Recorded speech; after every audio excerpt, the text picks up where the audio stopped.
You want to talk about it? I'd rather laugh about it. Let's get a little dark about it. On the Traumedy Show.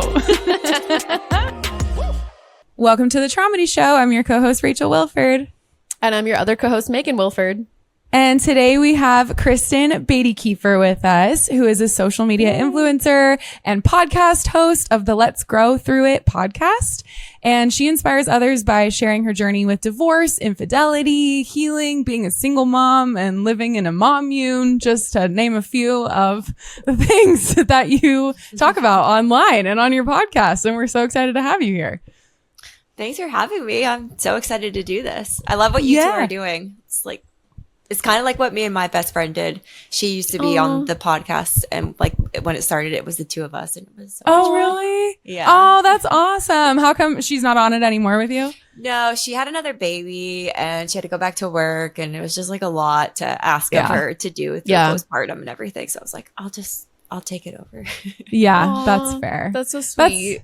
That's a nice way to start, though. Like have somebody kind of like helping you launch it a little bit and get comfy with it. I know. I was just thinking, I was like, man, I really miss having my co-host. Yeah. Maybe she could come on as like a little celeb guest every now and again. Yeah. How long have you been doing your podcast? Let's see. We started it, I want to say, in 2023. So about 2 years. Yeah. Nice. So like not kind of when in 2023? I want to say it was March 2023 is when we started. Like the month before us. Yeah. That's so funny. Oh my god. Yeah. That's awesome. It's already like gone by so fast. I can't believe I know it coming is. up on our 2-year anniversary. Like, well, look at all these episodes I've done. Yeah. How many episodes have you done? I think we have 50. Nice. Man, I don't know. It's like 59, 58. Okay. 59, nice. Yeah, I think we're like right a around similar there too. Journey. Yeah. Yeah. So this is perfect. Yeah. And remind me, I think I saw you were in your early 30. Are you 31? 30? I'm 35. 35? Ooh, I love it. Yeah. Oh, you would never know. Yeah. I hate that like women in their 30s still look so young and so sexy when people are always like, you look so young. It's like, well, I know, and they had us like brainwashing, believing like, oh, you're gonna be all like, nobody's gonna want you when you're 30, and it's like, yeah, these are like the best years. These are literally our prime in so many ways. Like, it's there's like your all 20s, this research. but you're hotter and you're smarter. Yes. It's so much fun. You're more successful. You're more put together, more confident. All the things. Yeah. You've dropped like 200 pounds of baggage of your bad men. Like, and you don't take them on anymore. Exactly. Yeah. Okay. Speaking of that, I found Kristin on social media from your viral video of the literal video that you took of yourself on the beach that then led to you finding out about your ex-husband's affair. That's how I found you. And I was like, wait, I resonate with it so much because there's so many of those like little kind of sensory memories for me too of like, I look back on certain things that remind me of like, wow, this is exactly when I found out this or whatever. So it just kind of sent me down a rabbit hole of looking at all your stuff. And I was like, yeah, we got to have her on and learn more. So I'm excited to dig into your story and hear all the stuff. Yeah, that video like did blow up. It was crazy. I said that was the one with the water it was bottles, like, right? It was like, so I was filming a video to like share about Plastic Free July, which is like this really cool thing where you try to like not use plastic in July. Yeah. And they reached out to me and they're like, hey, can we use that video? And I was like, yeah, sure. How do you want me to send it to you? And they're like, can you send it through WhatsApp? And I was like, well, I don't have WhatsApp, but the man I was married to at the time did. So I like used his phone to send it. And that's how I found out that the affair that I kind of had a suspicion about, but he had been lying to me about the whole time. Like, I actually found evidence that. And so that was what allowed me to finally be like, okay, I'm leaving. Bye. Yeah. Yeah. That's like the butterfly effect thing that we see on like the trend. Yes. Like if I didn't do this challenge, if they didn't reach out to me and like. I know. It's so crazy. It is. Yeah. And I had been like doing like some like woo-woo meditation like before, like the days leading up to that. And I like made this deal with like my higher self, you know, like by I gave like a deadline, like, hey, by this date, by July 30th, I want to say. I was like, I'm never going to like wonder what happened between my husband and this woman, and I'm just going to like leave it in the past and like move forward. And I was like, if there's anything I need to know, like present it to me now, just bring it. And then that happened. I was like, wow, I'm magic. I'm magical. Whoa. Yeah, it oh was my like gosh. really cool. Rachel that's awesome. did stuff like that all the time. I feel like you were always asking for signs. And lots of similarities in my story. Mm-hmm. For sure. Yeah. Powerful. Okay. Good sign. That is a good like teaser. That Very is a good good teaser. like, yeah. Well then, Let's with that in mind, let's take it back.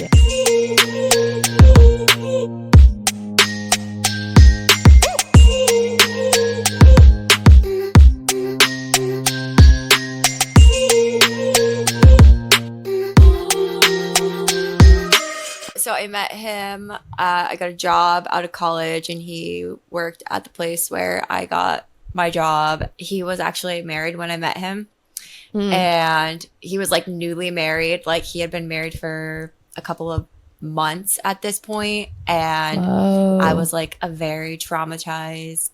What was I, 22-year-old when I met him? And I have a very like my dad cheated on my mom, and it was like almost like very similar to what I ended up going through.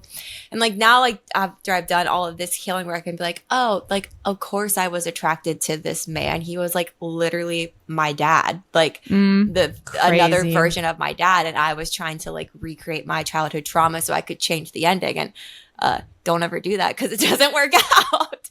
That's very self-aware of you now.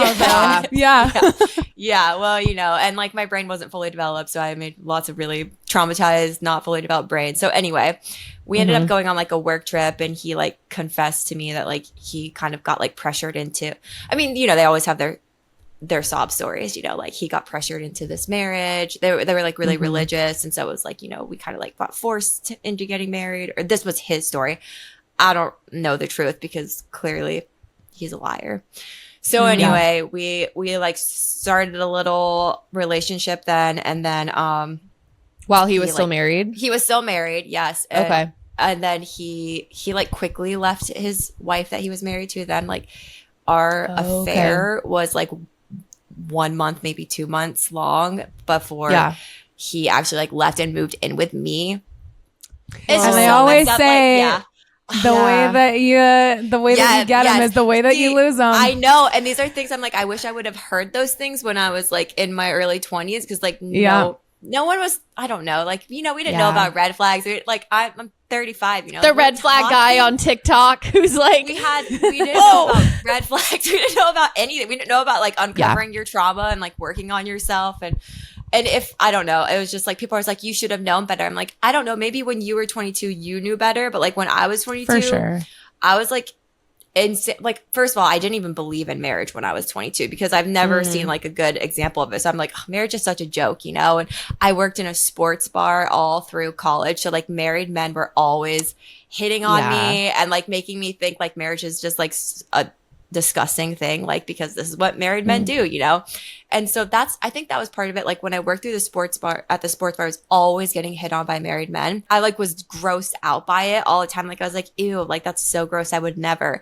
And then when I met my ex-husband, I was like, I am in love with this man. Like he is the love of my life. And like his relationship, that his marriage, it had only been like, I don't know, I'd had boyfriends that I had longer relationships than like his whole timeline. So I kind of like, that's how I like made it okay in my mind. Like, oh, it's not that serious. They just got like and he was like, he's good at what he does. So he was like feeding me the stories, which is exactly what he ended up doing to me. Like I ended up playing the role of like, I've been on all sides with this. I always think to myself, I'm like, I'm kind of like the, poster child for cheating and like what you shouldn't do. Same. Like I just this is a judgment-free zone because Megan also, had an affair when she was married, so she can relate to this for sure. Yeah, so that's part of it. Yeah.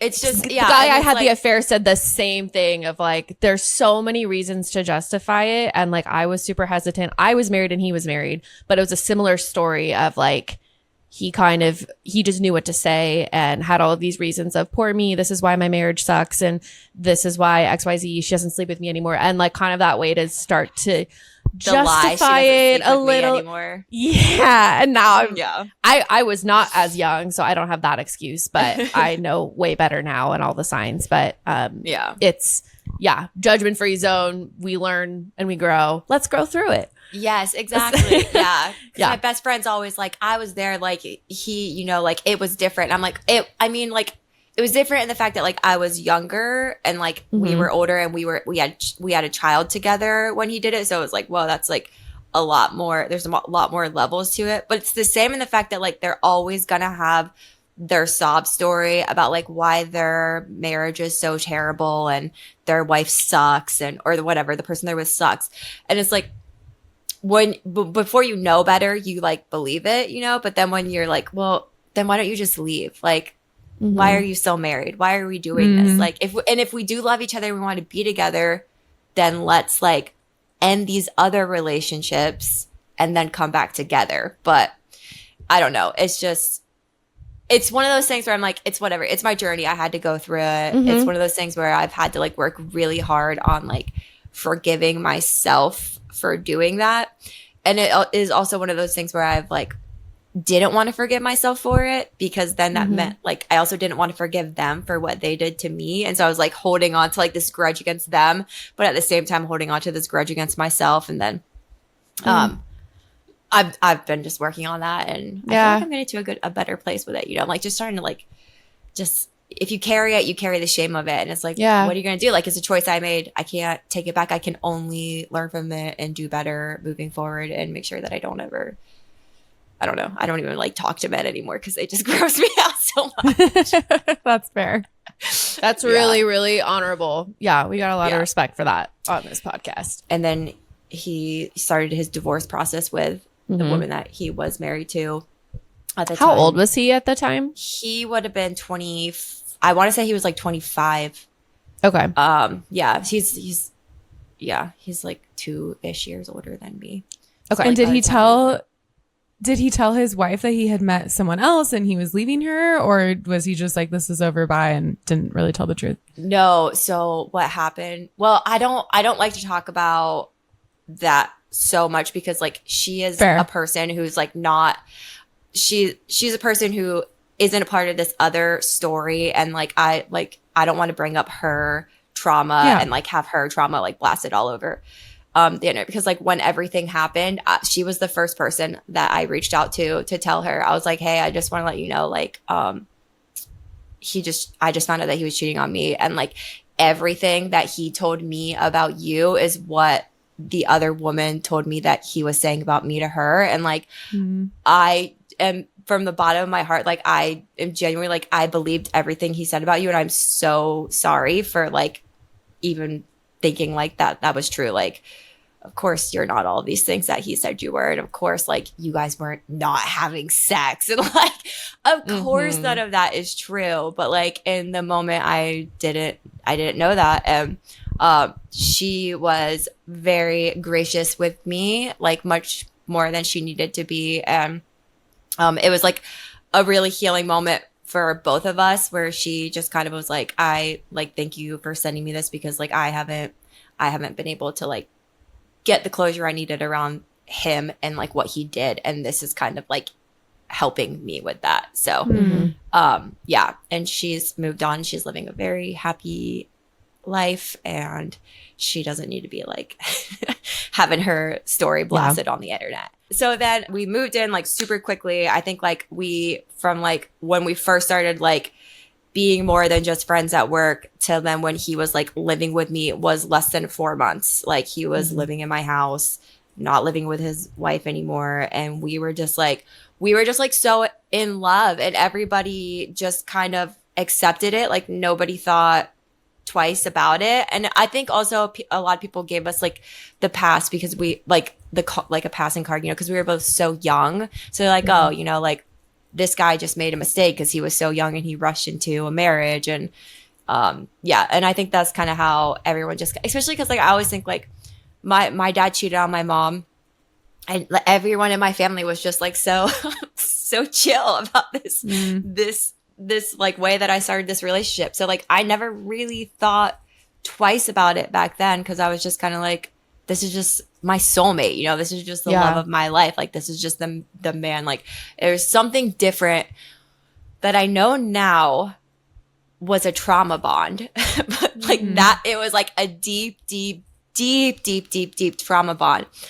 But back then I didn't know that. And back then it just felt like this is my soulmate. This is like the man that I met. And in a way, I feel so inexplicably bonded to this person. Yes. And I've been drawn. It's like, I remember saying like, I'm like, oh my gosh, we actually did a podcast episode called like red flags we've ignored through the years. It was like one of our first episodes we did, and it's like one of my favorite ones. But I remember telling everybody like in the beginning, like, I like him so much it makes me feel sick. Because I was like, literally like my stomach was like telling me, this is not a safe man, babe. What are you doing? But I was like, oh, it's just butterflies. I just love him so much. I'm like sick about it, you know? But like that was like my body trying to tell me like, this is reminding us of like something from our past. Yeah, it's reminding us of like our dad who did all this terrible things, and like, but I couldn't make sense of it back then. It's so weird how our body knows things before our mind can catch up. Like my story was a very similar way of like my body was screaming at me, run, this is bad. And my mind just wasn't there yet. I know. It's wild. I wish you could know that like in the moment. Like, well, now I'm like pretty good at listening to my body. Like I'm like, oh, my body's trying to tell me something. But then it's also like nervous system regulation is a whole nother thing. And if you're not regulated, your body is never going to feel safe. So that's like a big deal. So anyway, we were like super quick, like we were just like, I mean, like I can't really speak for him, because like I'm like in my mind now I'm like, was this all just like a lie to you? Because like everything, like the whole way you started our relationship, you built us on a foundation of lies. And for me, it wasn't built on a foundation of lies. Like I thought it was built on like just this genuine like soulmate love connection, like we're just meant to be together sort of thing. So I was like really, really happy for 7 years. Like I thought that I was with like my perfect man. Like I met my, you know, Prince Charming, which gag me now.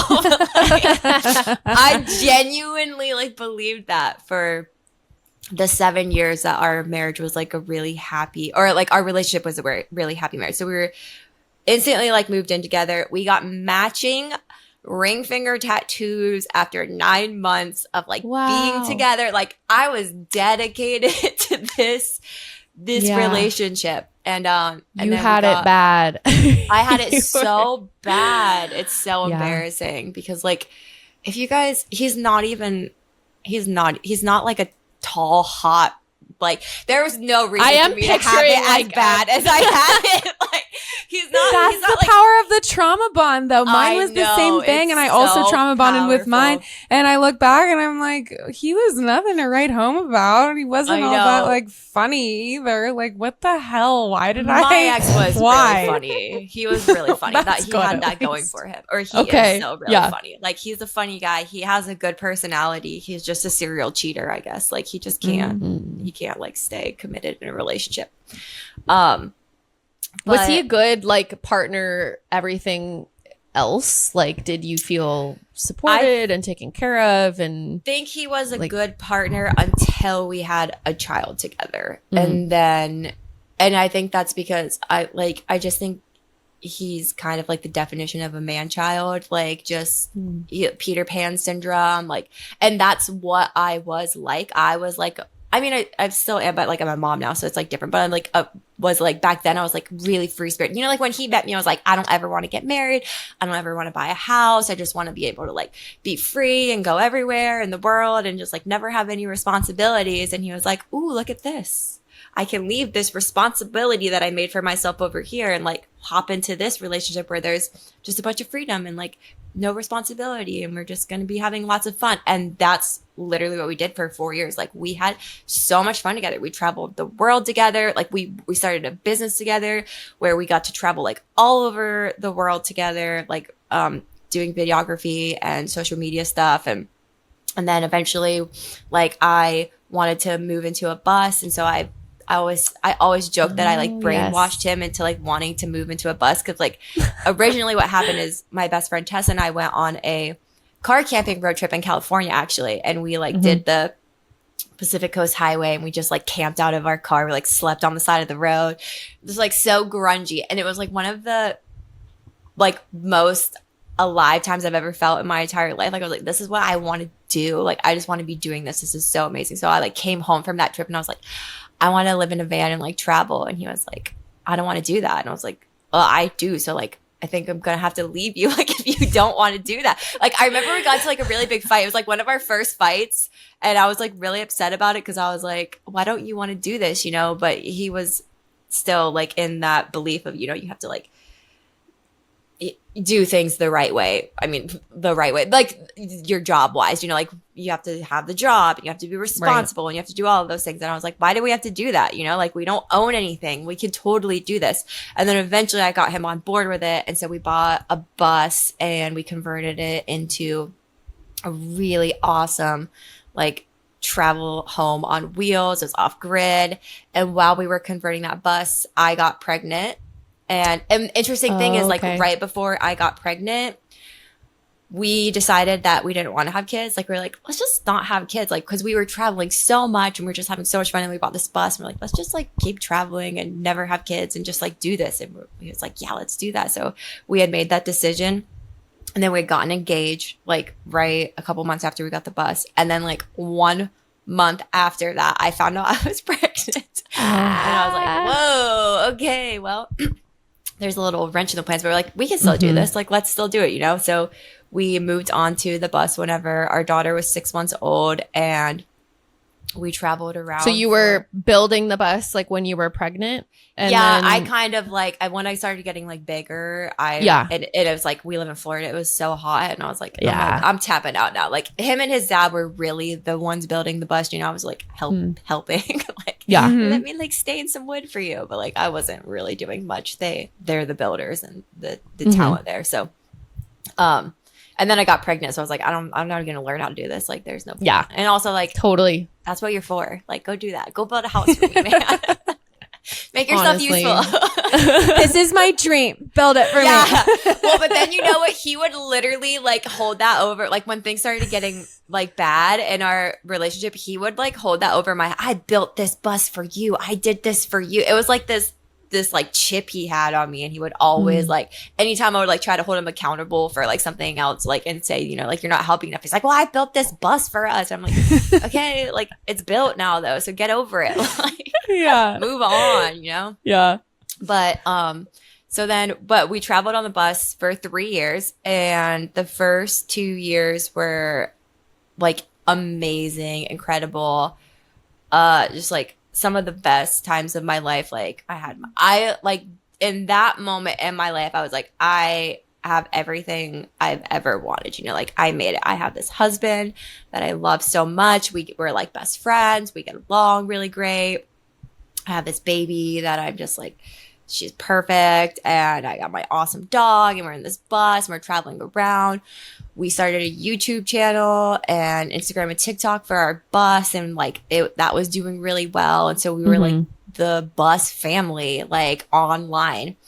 And that is really when when things started kind of getting rocky in our marriage. Was I had a baby and he had a YouTube channel, and I was taking care of our baby, and I couldn't help him out as much with like the YouTube stuff. And so he would feel really unsupported and stressed out with the YouTube stuff, and kind of like make me feel bad and like I'm never doing enough, or I'm doing it wrong, or like, and I'd be like, I am taking care of our child, you know, like I'm the one staying up all night nursing this child, and like if she gets sick, I'm the one taking care of her. I'm the one doing all the research. And it was just like, that was really kind of when we started kind of butting heads about things. Was like, those were our main problems, which are problems you should be able to work through in a marriage, you know, like if you have a good partner. But no, he took it as like, this is getting too real and this is my time to like see myself out. So was he really not like helping out very much with your daughter? Like when I look back on it and I'm out of it, I can be like, he wasn't help. Like I remember like arguing with him one time being like, how many diapers have you like ever changed? Like how many diapers have you changed this week? Maybe one. Like I'm doing everything. And you know, like, and then it's like when she's potty training, like, did you do any research to figure out how we're going to potty train her? Did you like, I like organize everything for the potty. It was just like, I was taking on the full mental load and most of the like child caring load, you know?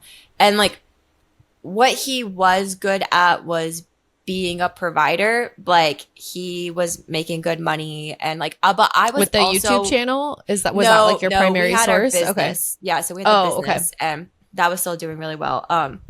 But I was also working full time still. Like I was working full time remotely.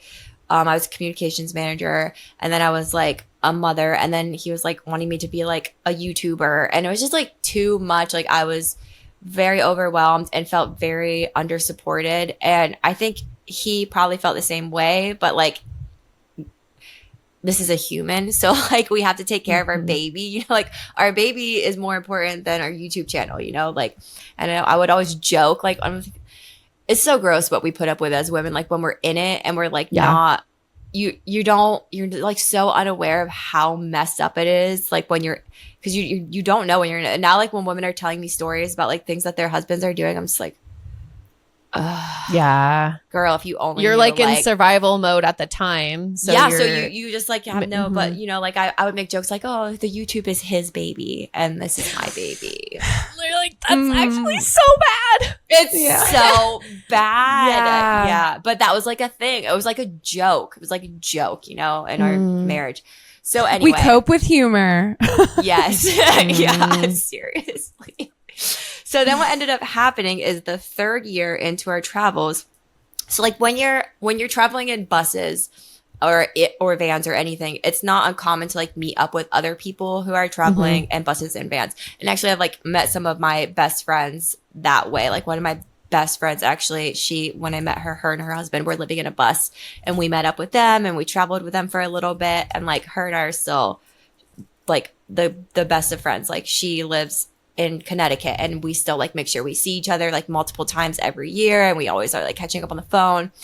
So like that's like a very common thing to do. And then especially when you're like a content creator, you're meeting up with other content creators to kind of like collab on things. And so we met up with this other married couple that lived in a bus and they had 3 dogs and they had like millions of followers on TikTok and like 500,000 on Instagram and seemed kind of cool, you know. They like just came on the bus scene. It seemingly like was like they like blew up kind of overnight and we're like, oh, who is this new bus couple? New on the bus scene. Yeah, new to the bus scene. Let's like meet up with them. We're kind of in the same area. And so we met up with them and we were supposed to just meet up with them for like a weekend and then go our separate ways.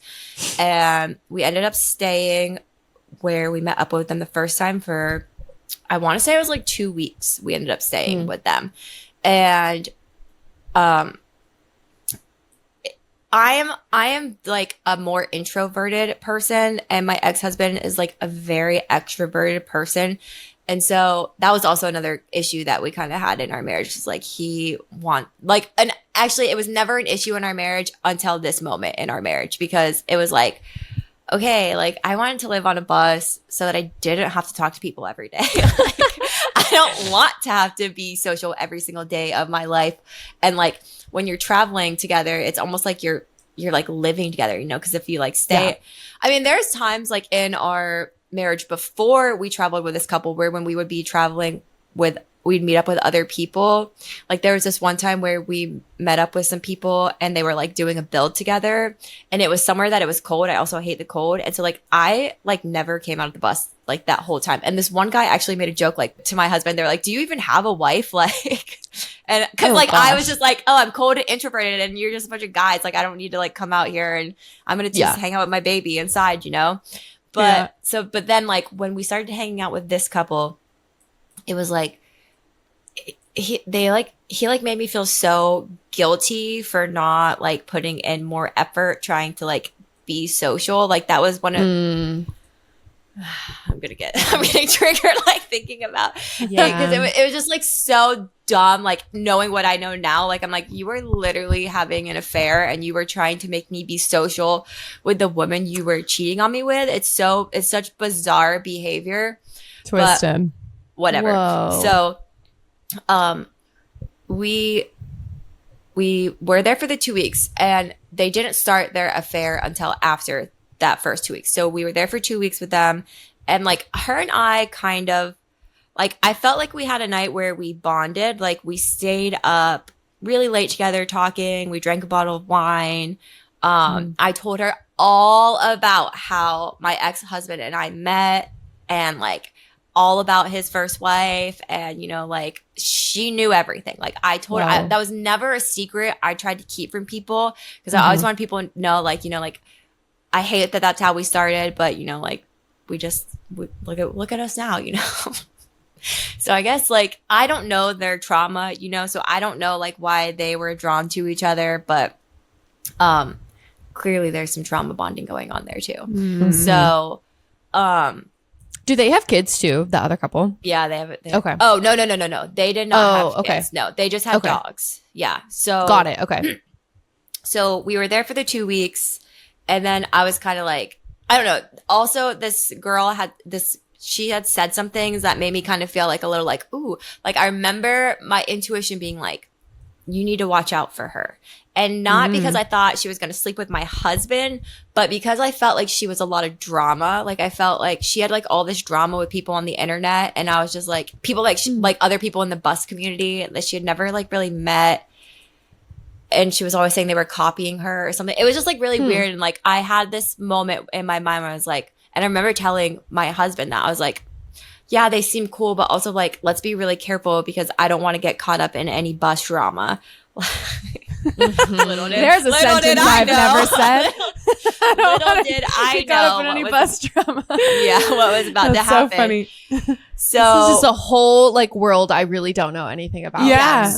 Fascinated, and we'll be going on bus TikTok after this. Yeah, 100%. You'll probably see some stuff about me over there. So we left and we had to go like meet up with some of our Patreons in Wisconsin and then like friends we had in Minnesota.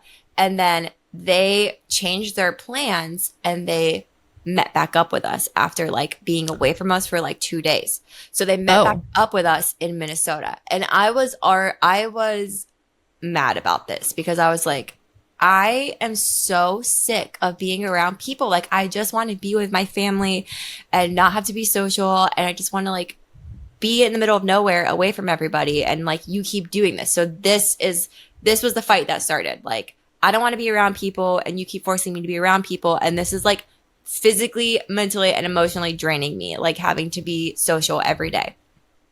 You just spent 2 weeks with them. Yeah. Too. So they met back up with us and then we ended up traveling with them for 3 months.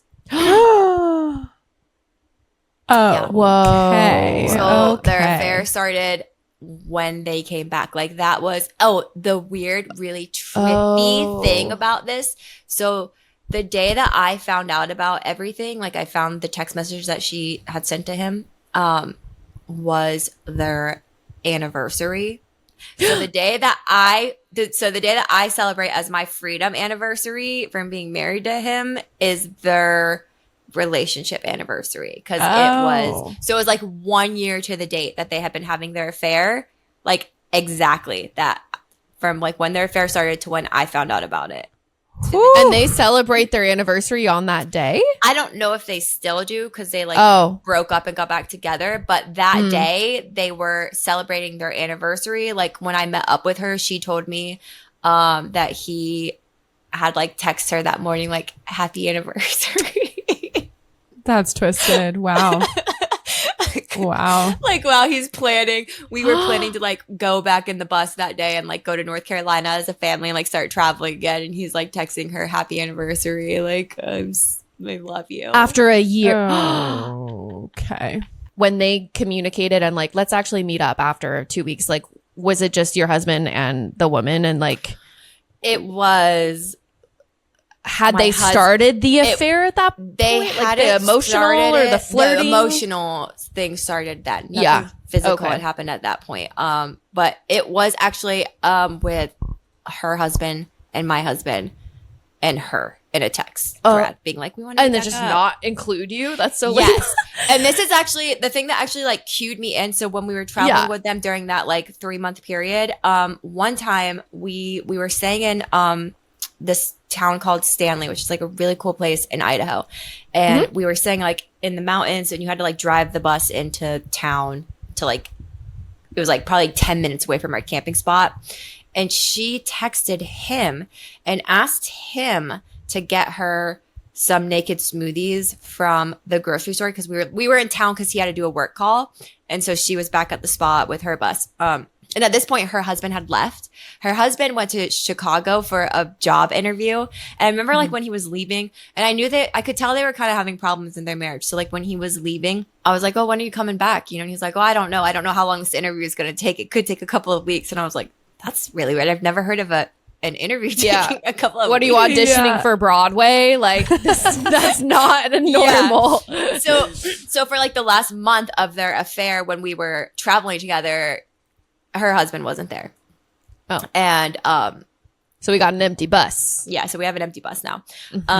But anyway, she texts him asking like, hey, can you get me some naked smoothies while you're in town? And like he was on the work call, and so I saw his phone and I like read the text, and I was like, why is she texting you asking you to get her naked smoothies? Like, that's really weird. And he was like, I don't know. Why are you being so crazy? And I was like, whoa. I'm not. I'm just like wondering why this woman is texting my husband asking him to do things for her. It's also a bit of an innuendo as well. I don't know. know. Like naked smoothie, like a little bit ironic. Yeah. I thought the same thing. Sure. Yeah. So I ended up going over to the grocery store and buying these naked smoothies for her because he asked me to go do it. He's like, I have to do this work call. Can you go get her the naked smoothies? So I went over there and bought them. And then I delivered the naked smoothies to her whenever we got back to the bus, and I like where our buses were parked at. And I remember just like, and like what I'm remembering that afterwards, like when I figured out everything and just being like, that is so messed up. Because then I remember going into the bus that day, and my daughter, I had my daughter with me and going in her bus, and my daughter was like kind of crying about something, and she was like, she's like, yeah, what's going on? You know, like did you guys have like a bad day?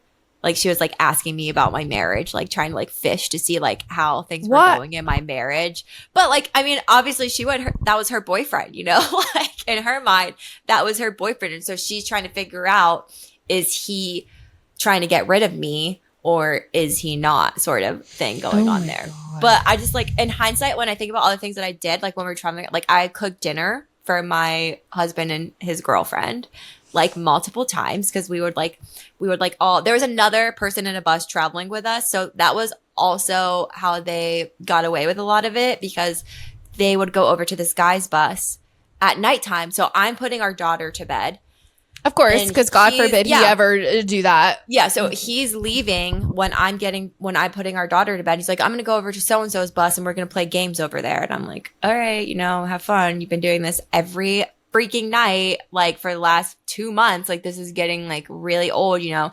So we were fighting a lot at this point. Like things were really bad, and I was mentally so unwell, like, and just like couldn't figure out what was going on, because it was so weird. Because up until this moment in our relationship, like he had been like great, and always like if we had an issue we would work on it and then we would get through it, you know. And like this was like nothing I would do or say could get through to him, and he was constantly starting fights with me for like no reason and blaming me for everything, and like getting super mad at me about the YouTube stuff. And that was the other thing, like she's a big content creator, so she is like really good at that stuff. And so like they were bonding over that, while I was like this failure over here who like couldn't do content, busy raising his because I was child, my child, and exhausted. So anyway, yeah, and The disrespect. I can't. Like, it's so much disrespect. Because at the same time, this woman is pretending to be my friend. That's disgusting. Like, she's like, hey, do you want to like do yoga? Hey, do you want to come over this morning and drink tea with me?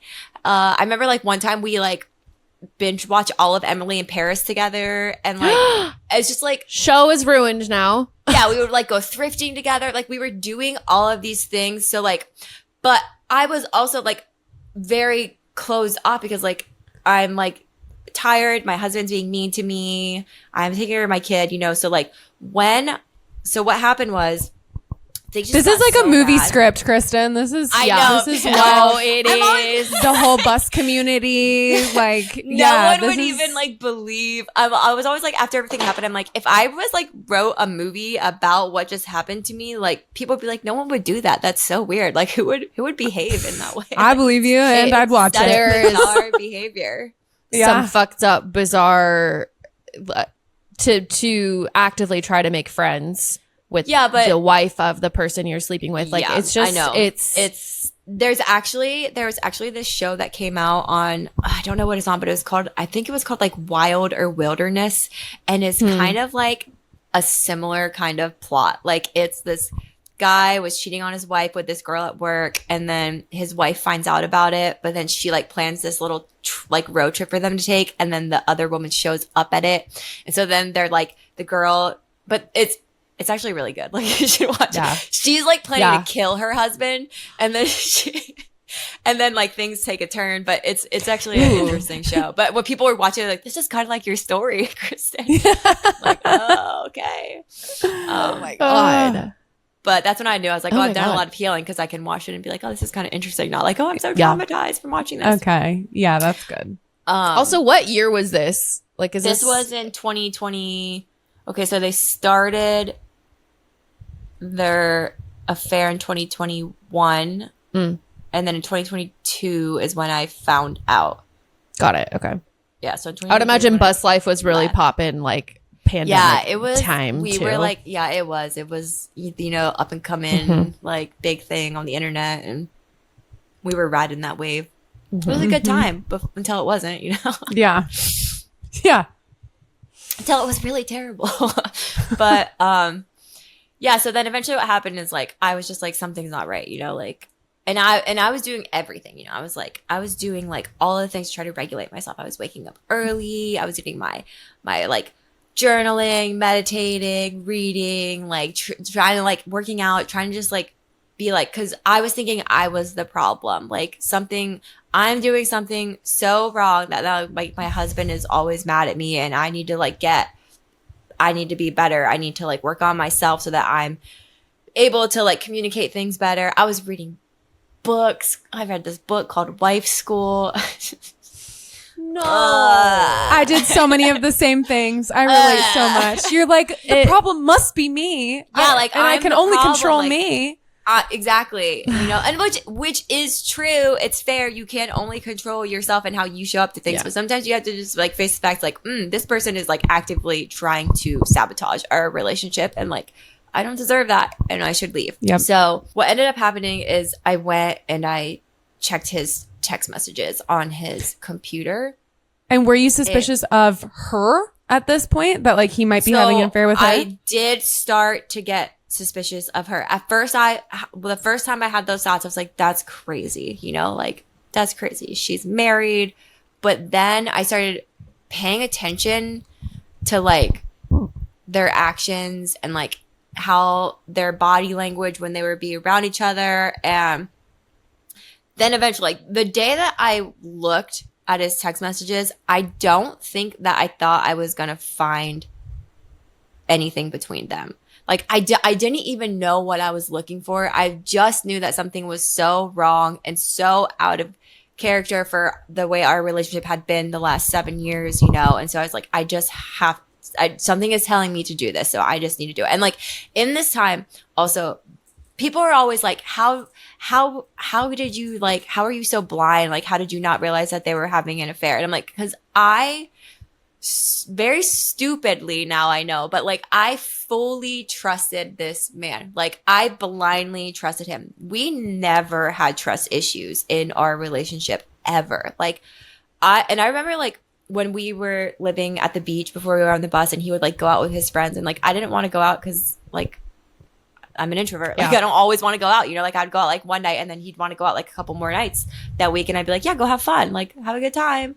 And I would stay home, and I loved that. You know, like I'd be home reading my books and he'd be out at the bars. And like, I never felt worried that he was going to cheat on me or do anything. I remember like my best friend Tessa was like, I don't know how you do that. I don't know how you just like are okay with it. I'm like, I don't know. I just don't think he's going to do anything. Like, first of all, I was out of this man's league, like way out of his league. So like the thought that he would ever cheat on me was like actually crazy. Like there's no way. They continue to have the audacity. The audacity. Yes. So anyway, that was just how I just always fully trusted him. And we had like full trust. Like I knew all of his passwords. He knew all of my passwords. We had each other's passcodes, and not because like we were like checking each other's stuff all the time. Just like it made it easier for like filming or for like just doing things. We worked together, you know, like we had a business together. And so it just made it easier to have like full access to each other's things. And we just did. There was never like any secrets, never any like weirdness. Like he was never hiding his phone. And then, it makes sense. Yeah. Yes. That's yeah. why so you would I just suspect like, anything. I didn't suspect anything. So when I went to go check his stuff, he had logged on his computer. He had his iMessages going to his computer, and he had logged out of iMessages, which in 7 years, he has always been logged in to messages on his computer. So I was like, that's weird. So I logged in, and the day that he logged out was July 4th. And the last text message that they had sent to each other was like, he had like gone over to their bus. This is when her husband was still there, and they like all three watched a movie together while I was putting my baby to sleep.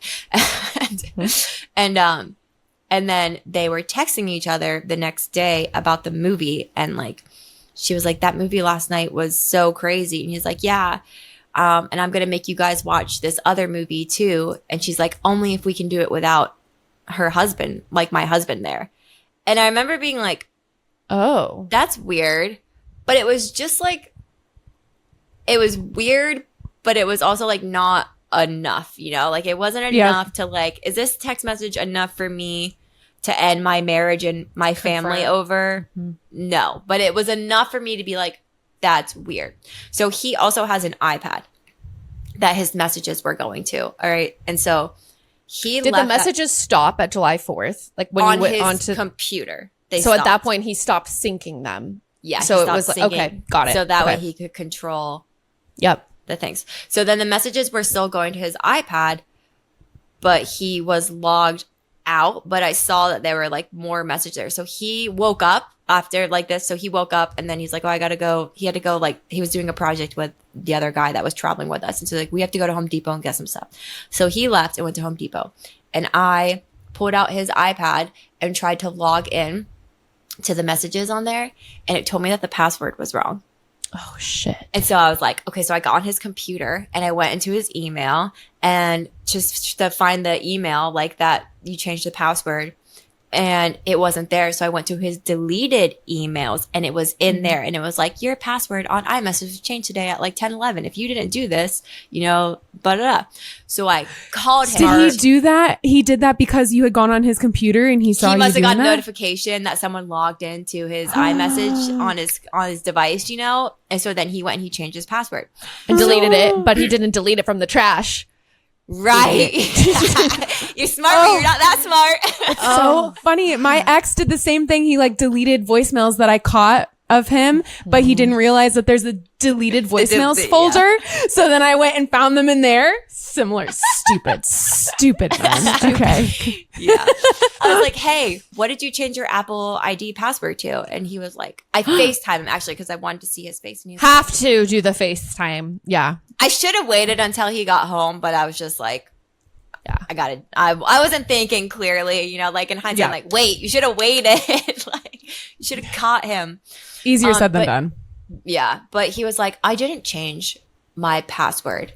And I was just like, well, I'm trying to get in. I need it to get into the thing because our daughter had an iPad that was like synced to his iCloud too. And I was like, well, I'm trying to get in. I mean, it was still working, but this was like my store. I was like, I need to get in on for Brom's iPad so that way, you know, I can get on YouTube for her. And he was like, I don't know what you're talking about. I didn't change the password. And I was like, why are you lying to me? He's like, I'm not lying to you. And I'm like, okay, when you get home, I'm going through your phone. And then he's like, I don't understand what you think is going on. And I'm like, I don't know what's going on. All I know is that you're lying to me. Like, I know you're lying to me.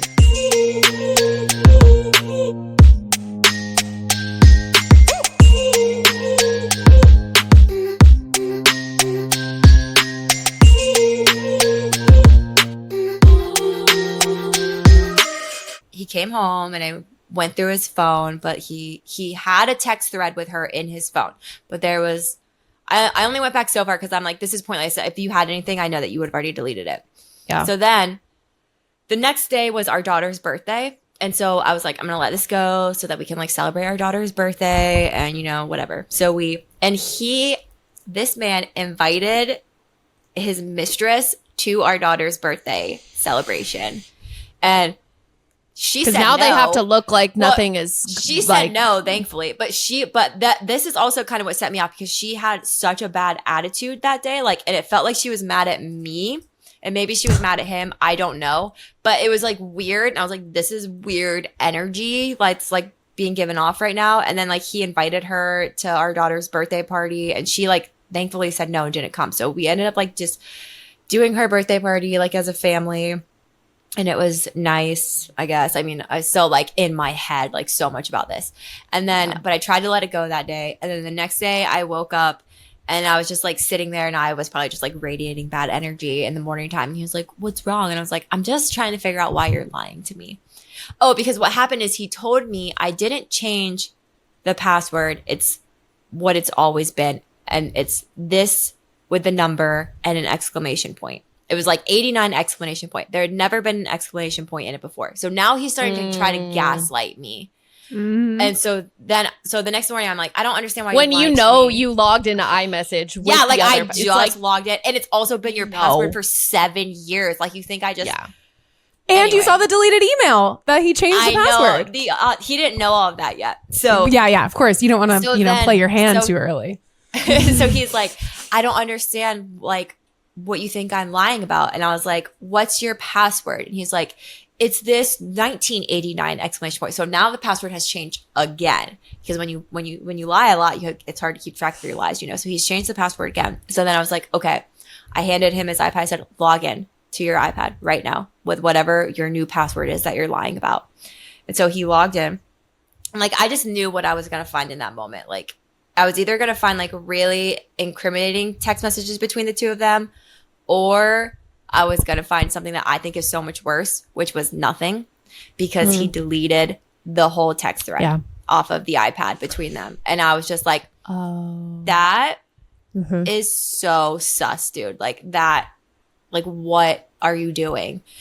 And I was freaking out. Like, I was just like, I got to go. And he's like, where are you going? I was like, I need to go call my best friends. And he was like, don't call anybody about this. Let's just talk about it. I'm like, no, you don't. Because then what he told me is I said, why did you delete the text thread between the two of you on your iPad and not on your phone? What were you talking about? That is so bad that you don't want me to see it.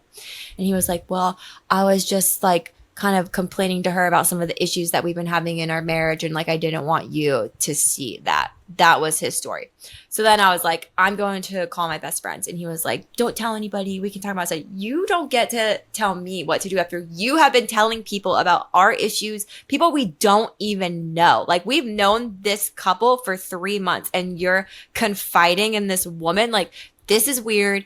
I need to go talk to people about it. So I like left him with our child. He had to watch our child for probably the first time in his life. Oh, wow. No, I'm kidding. I'm kidding. Bless him. Kind of, but not really. Yeah. So I like went He's out. like, what's your name again? I know. Do you know? What does she eat? Yeah. Jesus. No, seriously though. So I like went out. We were in Idaho. We were in a different place in Idaho. It's like really beautiful. I'm in this really beautiful place, but just like calling my best friend. She didn't answer because she was working. So then I called my uncle who's like my father basically. And I was like, this is what's happening, like what do you think is going on? And like nobody, like I'm telling you, this is how, like people are always like, your relationship couldn't have been that good, you know, he cheated to be with you obviously, but like nobody believed that he would do this, like even though he had already done it one time before, like because of how our marriage and our relationship was for so long, like nobody believed that he would do such a thing to me. And they're like, there's no way that he's doing that. Like maybe it was just like something emotional starting to happen there, but it doesn't seem like anything's happened. So like everyone's kind of like talking me out of it. Like nothing's, you know, like you guys should just leave and like come back to Florida and like work on this. But then I called, my best friend called me back, and she was living in Colorado at the time, and we were supposed to go see her after we left Idaho. And so she was like kind of avoiding me because she thought that I was going to be like, hey, we're trying to figure out dates for Idaho, or for Colorado. And I was like, no, I just need to talk to you about this. Like, this is what's happening. Like, what do you think's going on? And she's like, well, I just found out that my husband cheated on me. So I'm going to go ahead and say that he's cheating on you. So like the day that I called her to tell her that I think my husband's cheating on me was the day that she was like, I've been wanting to call you for like the last day to tell you this, but like I'm still processing all of it. Like I just found out that he cheated on me. Whoa. What a coincidence. Is this the friend you started the podcast with? Mm-hmm. No. Yeah. Oh my gosh. Yeah. Oh my gosh. Yeah. So we holy shit. We talked about that for a little bit, and then like I came in, and then I was like, okay, I don't know. Like, so his story is nothing happened.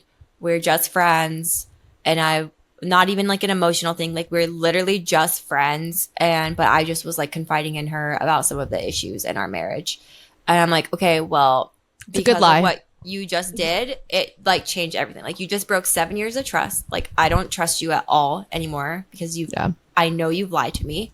And you've lied to me about a friendship, which doesn't make any sense. So I was like, we need to leave. Like, we need to go back home. I got to figure out what I want to do. Like, I don't know what I'm going to do about this. Like, this is really shaking my world up. Like, I don't feel like I know you. I don't feel like I can trust you. I don't feel safe. Like, I need to go be with my family, you know? So then we got back to Florida, and my family is like super religious, so they're all like, you know, that's probably not what's happening. Let's pray about this. Blah, blah, blah, blah, blah. Let's work it out. Like pray for reconciliation. Yeah, let's not do that. How about that? But that's what I ended up doing because that's what everybody was telling me to do. You know, so we started couples therapy, and but it was just like it was never the same again after that, because like I just didn't trust him, and then like my trust issues just like spiraled. So like really what was happening, like I know this now, is like I had so much stuff that I had to heal in me from like my childhood trauma, and this was my childhood trauma just like replaying, and it's like stuff that I had never healed. And so like life was just like, we're gonna force you to do this because you've never done it before, and the only way to do that is to like wreck this marriage that you're in right now so that you can see the patterns that you've had and heal them. So we were in therapy for like 6 months, and her and her husband separated. And then she came to Florida in her bus. So we're in Florida, she's in Florida. And and did she reach out to you and like tell you this news or something? No. But what did happen is I did text her like right after everything happened, because like her husband actually texted, because he was in Chicago. He texted my husband like a couple days after we left, and he was like, hey, she's kind of in a bind with the bus. Like it's like hooked up. She was like parked in a Lowe's parking lot or something, and like a tow truck came and like hooked up her bus to the tow truck. And she also came to Salt Lake. After we left Utah, we went to Salt Lake, and then she came to Salt Lake, and that's where so we were like 40 minutes away from her. And he called at like 11 o'clock, her husband, and was like, can you go help her? And I was just like, no, we're not going to help her. She is not our problem. I don't like her anymore. I don't trust her. Like, and also it's 11 o'clock at night, and we have a child, you know, like we're not going to help her right now. That's not going to happen. Like, our baby had just turned 3. Like, what do you think you're doing calling us at 11 o'clock to drive 40 minutes across town to help your wife? Like, we're not going to do that. And why is she following you guys? Yeah, fucking following you guys. Well, because that was her. She was following her boyfriend. Well, obviously. But yeah, like her husband's not clued in of like, no, yeah, he why didn't is know. she? He didn't know anything. Yeah. So anyway, I texted her. I kind of felt bad about that, like a couple of days later, you know, because like I'm being told nothing happened. We're just friends. So now I'm like, I'm kind of being a mean girl and I don't want to be a mean girl. So I texted her and I was like, hey, you know, crazy thing that happened the other night to you. Sorry that we weren't able to help you. You know, like, I don't know how much you know what's going on between me and right now, but I found out that he deleted some text messages between you guys. And I read this whole thing and I was like, woman to woman, like, if there's anything going on between the two of you, even if it's just like harmless flirting, like, I would really appreciate that you let me know, you know, because this is really out of character behavior for him and what our relationship has been like for the last 7 years. And like, we're starting couples therapy and this is like really like, this changes how we can be friends with you and your husband now. And I hate that that has happened, you know, but this is where I'm at right now. And then she texts me back and she basically guilted me for not trying harder to be her friend and hang out with her, and that I never tried to play games with them. And, you know, she said they were just friends, but she had also confided in him about some of the things that she didn't like about me, which was that like, I didn't make more of an effort to be her friend. And that like one time I said something rude about the food that she eats. It was probably stupid. Yeah. Get a thicker skin. But it was all a lie too. Like it wasn't the truth, right. You know, this like isn't even true. This was their story to like make me not like clued into anything. And you gave her so a lifeline shitty. too. You gave did. her the That was her opportunity. chance. It was. And yeah. So anyway, then that was 3 months in. Okay, so then we go back to Florida. So 9 more months go by. So they're still having their affair because she's in Florida now. But their affair is like kind of tumultuous at this point. It's on again, off again. I can't believe she fucking went to Florida then. Because like, what else does she have in Florida other than him? Like, what lie? Well, I just, in her defense, he's good at what he does. Yeah. And if she's trauma bonding with him, she thinks that this is her soulmate and the love of her life, which she she thought he's her twin flame, is what she told me when we not the twin flame thing. Yeah. Oh my. Have you seen that cult documentary? Yeah, on Netflix? I have it because it came out like right when all this was going on, and I was like, I'm too traumatized to even like hear people talk about twin flames. Oh, she legitimately thought he was her twin flame. Yeah. That's like there's so many issues with that whole. So I mean, like if you're believing that, like that's a whole other level of like what you're gonna do when you believe that somebody is your twin flame. You think that, or even like your soulmate. You know, like when you believe this sort of stuff, you think like nothing else matters. Did you guys watch The Summer I Turned Pretty? I haven't. No, but everybody watches it. Should we? You need to watch it. You should watch it. It's so good. But there is a line that happened because it's like the two brothers, like the same girl, are in love with the same girl, and like they both dated her, and like it's messy. It is a messy love triangle. It's so good though. But there's a scene where the brothers are finally like talking after, and the one brother, Conrad, is like, I get it. Like, you loved her so much that you didn't see anybody else. Nobody else mattered. I've been there, you know? And, like, I think that's kind of what happens when you get, like, really sucked into these really deep layer affairs, especially when you're throwing around words like soulmate and twin flame. Yeah. Because whatever. And also, when you're just with a man who's really good at, you know, gaslighting and manipulating. And, I mean, this man, he gaslit me and mentally abused me for that year. Like, so I literally thought I was going crazy. Like, because I would be like investigating her stuff. She would like wear his shirts in her TikToks, and she would like hold like a cup from our bus in her TikToks. And I knew her for those 3 months, and like I knew everything she ever did on social media was so intentional and thought through. So like those were thought through things, and that was her trying to get his attention, and also probably her trying to get my attention, like to be like, look at me, I'm in your husband's shirt. Look at me, I'm stake putting this a claim from your house. Whoa. And also like if they were on again, off again, when they were off again, you know, like her trying to get his attention again. So diabolical. Yeah. Truly. It's like Scandival. That is a good- Do you know like the Tom Sandoval and Raquel stuff? Yeah. Do you follow the Vanderpump Rules? Like I don't. I did. his I little never have. lightning But bolt. when that season came out, like my best friend watches that show, and she's like, "You need to watch this season." And I was like, I watched it. I was like, "Oh, I know this. I know this thing." But I was to a point then, like where I was like so healed from it, and I didn't even like. I was watching her go through this, and I'm like, "You're just about to like be so much happier." And you don't even know it right now. Like you think you're losing something that's so great, but like you actually aren't. Like that guy actually sucked. And you know what's interesting is he actually cheated to be with her too. Remember he was dating that little like waitress girl and he cheated on the waitress girl with her. Yeah. And Kristin. I was like, how you get him is how you lose him. Damn. Oh yeah, her so name was true. Kristin. Yeah. Yeah.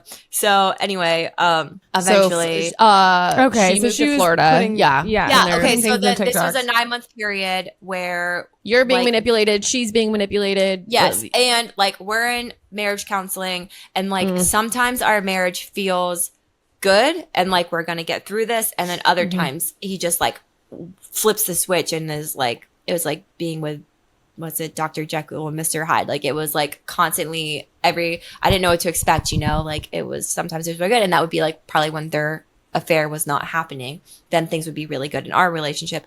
And then when he would start his affair back up with her to ease his guilt, he would start fights with me to make me feel like the problem. So then he could be, you know, justify what he was doing to himself. When I saw the text message, so what happened was we were staying actually in the house that I live in now because our friends own this house. Well, my friends now own this house. And they were like, hey, we're out of town. Do you guys want to stay at our beach house? And we're like, yeah. So we're staying here. And he just got back from something and he went into the shower. And then I needed to send that video to Plastic Free July. So I walked into the bathroom and I didn't even say anything to him because he was taking a shower and I was like, I don't need to bother him with this. You know, his phone's out here. So I grabbed his phone and I'm looking for WhatsApp because I know he has WhatsApp because we traveled a lot for work. And so we had to use WhatsApp. And I couldn't find the app anywhere on his phone. So I typed it in the little search bar to find it. And then I found it. So then when I hit on it, it told me that the data was turned off. Like he had it on like airplane mode or something. And I was like, that's weird. So then I said something. I was like, that's weird. Why is your phone on no data mode? And he was like, what are you doing? And I was like, oh, I just have to send this video to Plastic Free July, like real quick through WhatsApp. And that man's out of the shower. Like, like and I like turned the data back on. And then as soon as I did, the text message from her came through. And it was just basically like, I can't wait until the day we can be together. Blah, blah, blah, blah, blah. And so then I'm like, and he wasn't even trying to like hide. It was her name. Like it wasn't like some other name. It was just like straight up her name. So I like very calmly read that text message and I just held the phone up. I'm like, what is this? And he's like, I love you. I only want to be with you. And I was like, no, explain this text message. And he was just like, we've just been like talking as friends.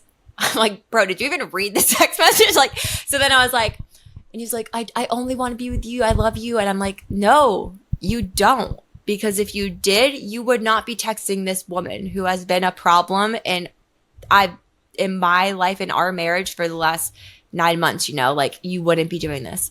And so then I was like, stay here with our daughter. And I went outside, I took his phone and I FaceTimed her from his phone. And she answered it. I am so surprised he let you do that and didn't try to like grab the phone or you know what I mean? Like, you know, that's one thing I always like. It's such a, like when I would tell people this, like, that's so effed up that like you have to say something like that. But you know, like I'm really thankful that he's not a physically abusive person because he's very passive in that way. Like he did not try. Like what happened was I went outside, I FaceTimed her. She saw me and hung up. So then I called her back. And she answered it. And she's like, what do you want? And I was like, I only want the truth. It's all I've been begging for the last 9 months. Like I had been begging this man for the last 9 months. Like, I know you're not telling me the truth. Please just tell me the truth, even if it's going to hurt me. Like, every other week for 9 months. Cause like, things just weren't adding up. And he would always just say, you're never going to get over this. You're going to keep on holding this against me. We're never going to get you through this if you keep on like accusing me of things and blah, blah, blah, blah, blah. And all the gaslighting, manipulating. So I was like, all I want is the truth. And I know I'm not going to get it from him because he just told me he loves me and he only wants to be with me. And she's like, what? He's such a liar. And I'm like, yeah, I know. So can you please tell me the truth? And she was like, well, do you want to meet up? And I'm like, sure. Where do you want to meet? And she's like, I can meet you at the pier in 5 minutes. So she's like, so then I'm like, wow. So you're literally down the road from us. Like outside the house. Oh my Holy God. shit. She like pops out of a bush. Like, what the fuck? She's like, I've been in the shower with him too. Oh my God. That's right there. I'm on the couch, come in. Yeah. So that's insane. I go back into the house and I'm like, I'm about to go meet up with her. This is your last chance to tell me the truth. And if she tells me anything different than what you tell me right now, I am going to divorce you and take half of everything. I was like, I asked him 3 questions. I don't even really remember what they were anymore, but I was like, have you seen her? Have you guys done anything? And he said that they only kissed one time in Idaho. That was his story. And so I was like, this is your last chance. If she says anything different, like, I'm done. I'm so done. And he let me leave. And I took his phone when I left. I took his phone so that he couldn't get a hold of her and tell her to try to cover for me, or they could talk about this. Smart. And then I texted all of my friends the screenshot of the picture and said, I'm going to meet up with her right now. You know, like, if you don't hear from me in a little bit, like, this might happen. I'm in her bus, probably murdered. So I go and I meet up with her, and that's when, you know, she tells me like, they basically have been in love with each other since the second that they met. They're twin flames, blah, blah, blah. So then I was like, okay, well, have you guys been having sex? You know? And she's like, I don't really see why that's important. I'm like, well, it is important because I need to know if I need to get tested or not. And she's like, what do you mean? And I'm like, because that's my husband and I have sex with him all the time. And she was like, he told me he hasn't had sex with you in over a year. And I'm like, girl, okay, one of the things that her and I talked about when we were like traveling together is love languages. And like, my main love language is physical touch. And I'm like, you know that my love language is physical. You think I'm not having sex for a whole year with my husband? Like, so then she starts freaking out. Like, she's hyperventilating. She just found out that she got cheated on in this moment. So like, and literally. I am so calm in this moment because I have already felt all of those things. I've worked through it and I am like in such a good place. Like, I feel like magic right now because like I asked for this deadline and it's been delivered to me. And like, I'm like, holy and she's shit. Like, I don't understand how you're not freaking out right now. I'm like, everything you're experiencing right now, I've already been through. Like, and I refuse. The last like 9 months, you've been like you have the truth now. Ever go exactly? I was like, I feel like I have just been freed from hell. Like, I've literally been living in hell for the last year, and this is my get out of hell free card right now. Like, it's like, okay.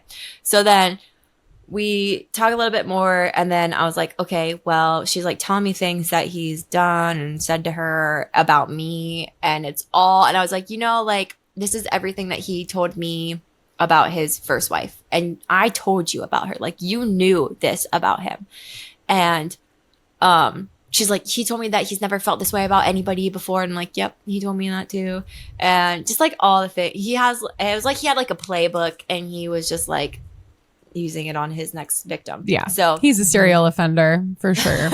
I was like, okay, well, I have to go because I realized that I just left my child with a crazy person. So like, I'm freaking out now. I had to get back and make sure that my kid is okay. Cause like, in my mind, I'm thinking, I left him with no phone. He's literally knows that I'm going to meet up with his girlfriend right now. Right. This is when men like go crazy and murder their whole family, you know, to like, so I'm like, I got to go back. And she's like, I'm just so mad. I wish I could like confront him. And I'm like, you can come back to the house if you want. Like, I'm getting my kid and I'm leaving. Like, I'm not having a conversation with him. I'm done with him. Like, and so iconic, Kristin. And so she's like, I was like, just follow me. And she's like, I hate to say it, but I already know where it is. And I'm like, okay, well then I'll see you there. Like, let's go.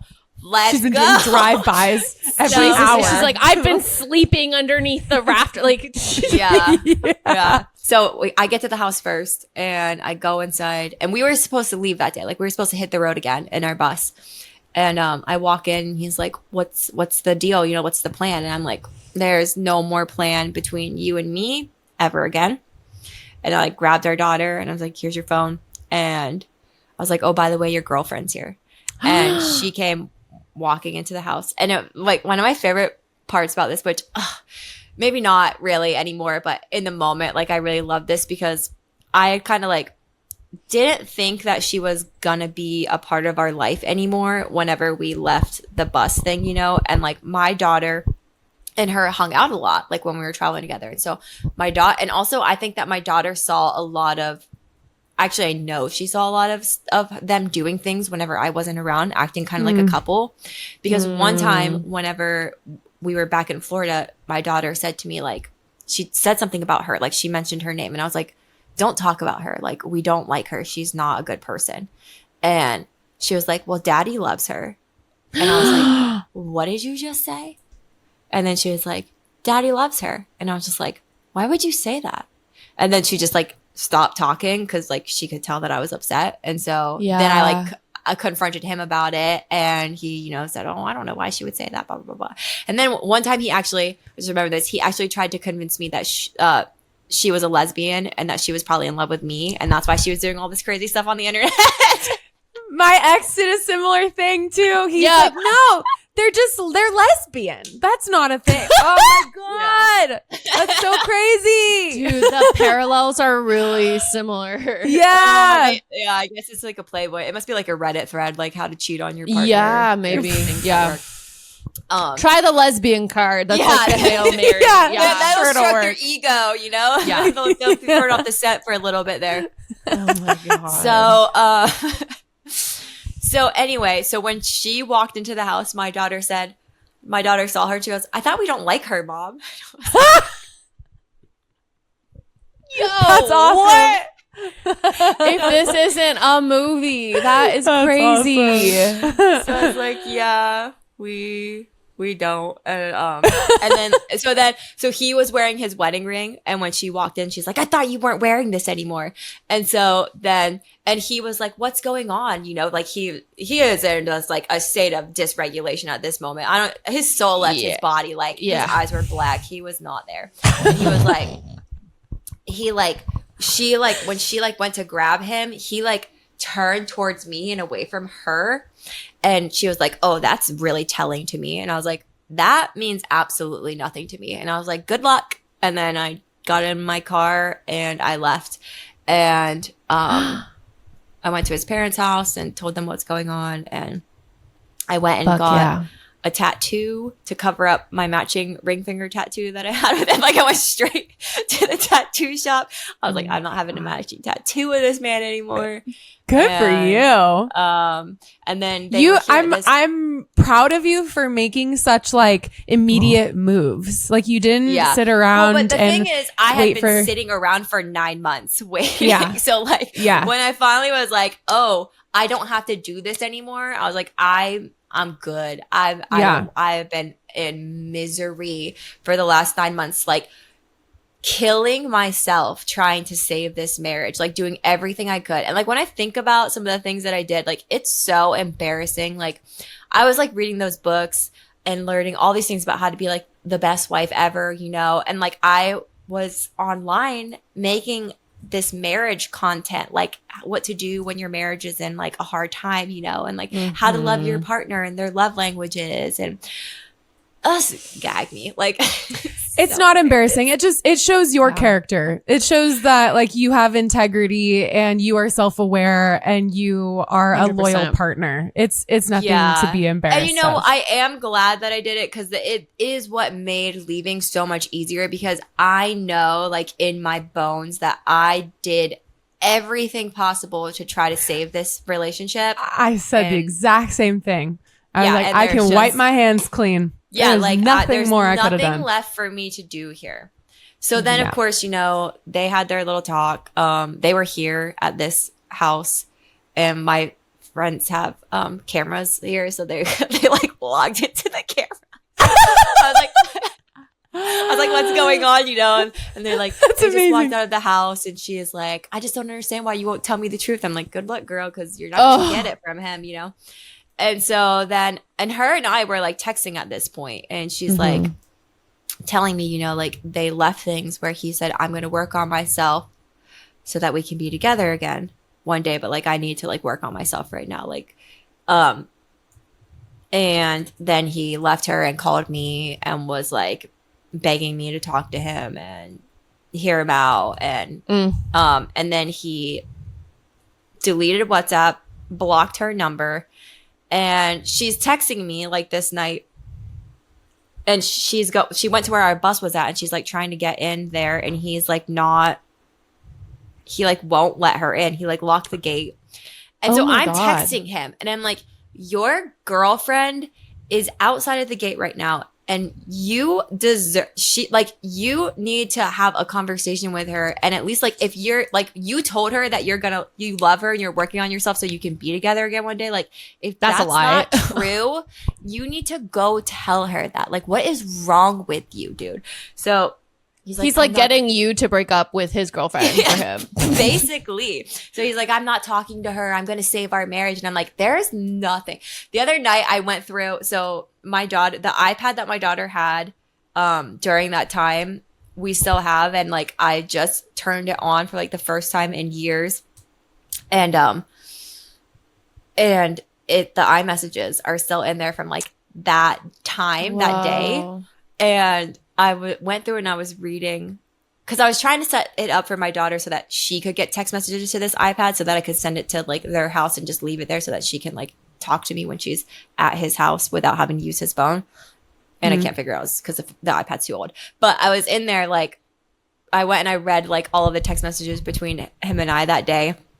And the following days after, where he's like begging me to take him back and that like trying to convince me that we can fix this. And I was just so standing on business, like so mean. And I was like, I love this. I'm like, there's nothing for us to work on here. And he's like, I started therapy. Like, I'm going to fix this. I was like, you're not fixing yourself for me. If you want to fix yourself for somebody, go fix yourself to be in a relationship with her. 'Cause it's not me. I will literally you will never touch me again.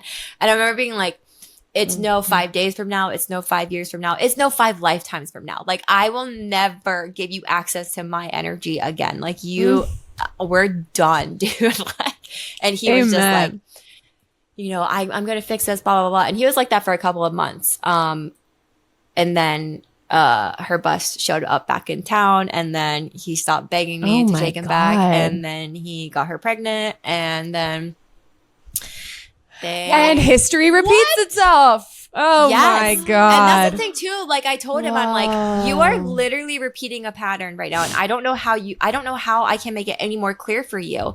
And then he just went and did it again. So I don't know. He's still got to learn his lesson, whatever that is. So he's with that woman still. Yeah. So they're together. They have a baby. They live like 20 minutes away. He got her pregnant while we were still legally married. Oh my God. We were separated though, but like our divorce wasn't finalized. It's so fast. Yeah. So that was all, it was like, I kept being like, every time I feel like I'm getting better and I'm healing, like, you make me relive my childhood trauma all over again, because that's literally what my dad cheated on my mom. Then he did kind of the same sort of thing, try to get her back. And he was my dad was actually like physically abusive, and then he knocked up the person that he cheated on my mom with, like, while they were still legally married. And then, so I think that all of that has actually made this a lot easier for me, because like, I have the blueprint, like, and I know how this all works out, and it doesn't work out good for like anybody, obviously, but I know enough how to make it like a healthier experience for my child. So, and also like my little sister is like one of my favorite, like I couldn't imagine life without her, and she's the product of the affair, and so like that's what, because like whenever I first found out also was a sign, I asked for a sign for that, like because I had they hadn't even announced to anybody that they were together, and he was still lying to me and telling me that they weren't together when he got her pregnant. And I just like something in me was just like, she's pregnant. And I asked to see a black snake, and then like I walked out in my front yard one day, and my daughter was like, "Oh my gosh, Mom, look, there's a snake." And the couple that I live with, the husband was like, "Oh, that's so weird. Like we never have snakes here. I haven't seen a snake here in like 15 years." And I was like, "It's not weird because I asked for a sign." And so then I was like telling my friends, I was like, she's pregnant. And they're like, "No, you're being like a little too woo-woo, Kristin. Like they're not even together, I'm like, I know that she's pregnant." And then like 2 months after that, he's like, "Hey, can we have a talk when you have some time?" And so I was like, "I can talk right now." And he called me up, and he told me, he's like, "There's no easy way to say this, but she's pregnant." And I was like, and it was so great because like I already knew. Like I already knew. I'm like so magical. Like I already knew. So I was just like, I was like, "Okay, thanks for telling me." And he was like, "What?" And I was like, "Are you guys moving in together?" And he's like, "Yeah." And I was like, "All right, cool. Thanks for letting me know." And then I just ended the conversation. Oh my God. So Rachel had a snake sign too. Yep. Wow. Multiple. Several. We're on the same wavelength. I know. It's weird. It's tripping me out. I actually have a snake tattoo now because cool. of the whole thing. Yeah. Yeah. That's wild. But yeah, it's real. It's not woo woo at all. That's for real. Yeah. Shit. Ask for signs because you'll get them. And and then take them. You got to take them when you get them too. Yeah. And like listen to your intuition. Yes. Too. That is one of the main things I learned from going through all this is like, listen. I listen to my intuition now. Yeah. And but I also try to get like, if I'm having a thing where I like, sometimes it's like, is it intuition or is it anxiety? So it's like get really regulated and then like check and see like, is the intuition still talking to you there?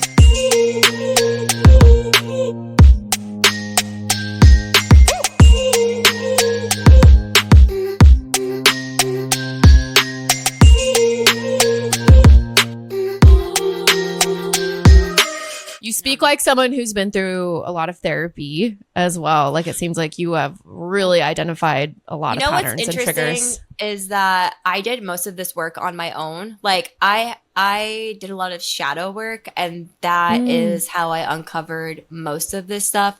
I do have a therapist now because like I have obviously like trust issues. Like I don't really like, I just don't really trust men fair, And so like, and I just I'm just like, I've spent the last like 2 years like being what I call like man sober and decentering men and centering myself and like my friendships and my children. And my best friend has 3 kids, so I consider them my kids. Like, and like, there's part of me that's so kind of like, oh, all men suck, And I'm like, I just don't want to feel like that anymore. So I was like, I need to like get more examples that all men don't suck, So I have a male therapist or a guy therapist, and wow, yeah. So he's been good to work with. But like every time I've had a therapist, like I got a therapist like right after everything happened. Well, a couple months after everything happened. And then she retired, so she was only my therapist for a couple of weeks. But she was like, "You've done so much work. I wish all of my clients were like this, And then that's exactly what my guy therapist says to me too. So whenever I was like, "Hey, I think I'm going to go to school to be a therapist," he was like, "I was wondering when we were going to get here. Like, you are literally going to be a great therapist." That's so cool. Whatever. What a cool fucking journey. Holy shit. Yeah, it's a journey. It's been a life. You're like, you mean so I beat therapy? I've graduated and there's nothing. Now I become a therapist. No, but I think therapy is like a lifelong thing. I don't do it as like, actually I have a therapist appointment tomorrow, but like me too. I haven't had a therapy appointment in like a couple of months. Like, I'm seeing him like when he remembers to text me and be like, "Hey, how are you doing? Do you want to like check in?" I'm like, "Oh, you know what?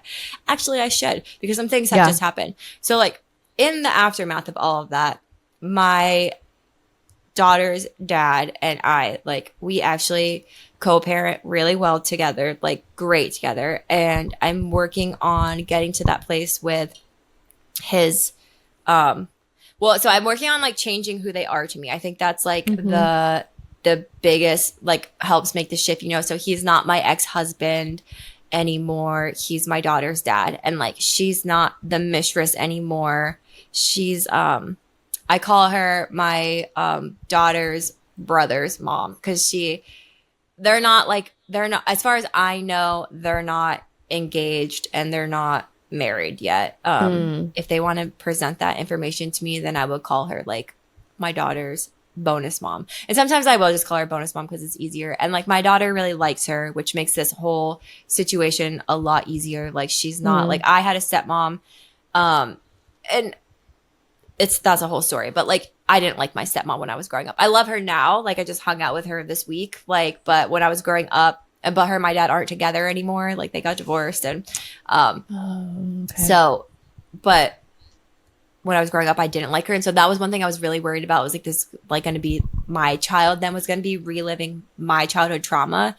And it doesn't seem like that's happening. Like, we co-parent well together, and despite everything, you know, at least like me and my daughter's dad, like, we make sure that we don't, like, he doesn't love that I'm go on podcasts and like share this story with the world, and I have my own podcast and that I post about it on the internet. Like, he doesn't like that, but those are the consequences of his actions. And I don't like that he cheated on me and started a family with another woman, but those are the consequences of my actions, you know? Like, this is just what it is. And we just make sure that we don't bring our personal dislike for each other into our co-parenting relationship.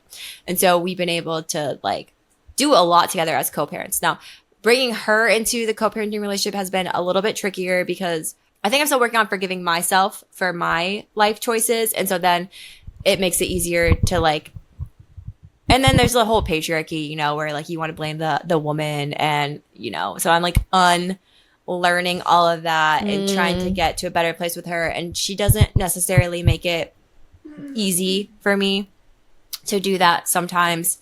And, you know, she doesn't like my social media.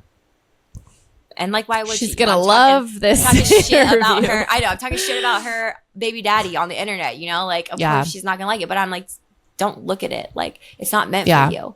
Like, it's meant for... It's your story, and you have the right to share that, truly. Yeah. So anyway, but I am hopeful. I think that we'll get there. Like, if they do end up getting married and being together for a long time, then I think that we'll get there. Like, her and I just had a conversation about it. I think it went pretty well. Like, it didn't start off well, but I think it ended well, where I was just like, this is how he and I do this, you know, like, he doesn't look at my social media, or if he does not say anything to me about it anymore, because there's nothing he can do about it. Just like there's nothing I can do about it that he has a baby and lives with you. Like, there is just, it is what it is. And we have to figure out how to co-parent and not bring it in. Like, when we're around each other, my daughter should not she should not know anything that there's any kind of bad vibes or bad blood between any of us. And for them, like, between he and I, she doesn't pick up on any of that. But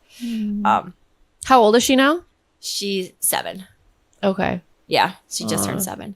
So good for you. That is not an easy feat to co-parent in that environment. It's been a lot. I think it does help. Like, my mom did a really good job, like, forgiving my father. And like, I always tell people, like, what my dad did to my mom, I think, is like 100 times worse than what my ex-husband did to me. And my mom found a way to like give him, I was calling my mom a saint. Like, she just found a way to like give him grace and allow him to be a part of our life still. And I'm grateful that she did that. And so it's like allowed me to like know how to navigate this journey that I'm on more with him. And it also helps that like even though like he was a horrible husband, he's a good enough dad, you know, like he's a present dad. Like he shows up on his days. He wants to be a part of her life. And whether, you know, That's like great. He's a people pleaser. So whether it's like authentic or not, I'll never know, but like neither will she, you know? So yeah, it's just as long as do you have like primary custody? Is that Yeah, we have joint custody, but I'm the primary parent and I have her 60% of the time. And yeah. That was talk the to one us thing about where the in the divorce process, he was like, I want to do 50-50. And I was like, you've never been a 50-50 parent. Yeah. And I was like, if you try to fight me for 50-50, I will make your life miserable. Like this can go one of two ways. Like I will be more agreeable in this divorce or I will fight you to the death. Like, and so he took my threat seriously. Oh my God. I will not be missing out on more time with my child because of what you did to our family. No, thank you. Yeah. Fair enough.